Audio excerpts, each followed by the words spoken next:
Praise the lord. దేవుడు మిమ్మల్ని దీవించి ఆస్వాదించును గాక. ఆమేన్.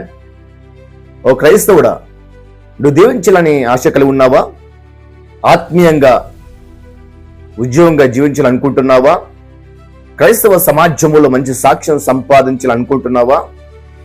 దేవుని సేవలో ముందుకెళ్ళి దేవుని కొరకు బ్రతకాలనుకుంటున్నావా?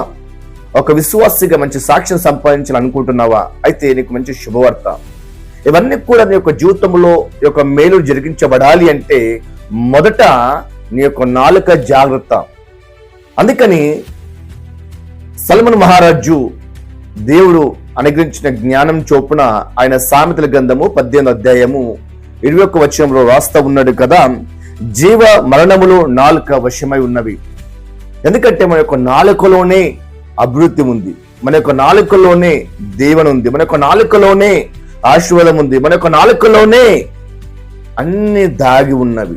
కాబట్టి మన యొక్క నాలుక ద్వారానే కుటుంబములు కట్టగలము, మన యొక్క నాలుక ద్వారానే మన యొక్క బంధుత్వాలను ప్రేమపూర్వకంగా కలవగలము.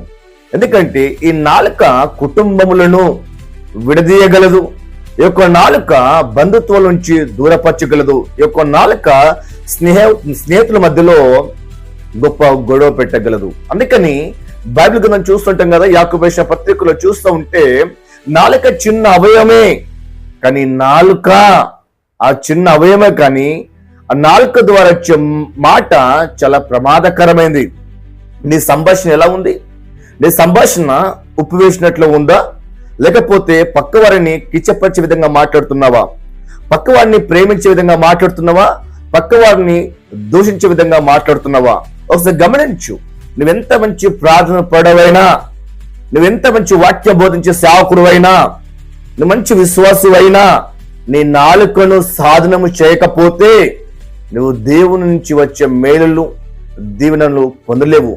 మన యొక్క నాలుకను జాగ్రత్త వాడదాం, దేవుని యొక్క నామాన్ని గణపరచుదాం. ఈ యొక్క నాలుక ద్వారా దేవుని యొక్క నామాన్ని గణపరుస్తూ స్తుతిస్తూ పరిశుద్ధాత్మ శక్తిని పొందుకొని ముందుకు సాగుదాం. దేవుడు మిమ్మల్ని దీవించి ఆశీర్వదించును గాక.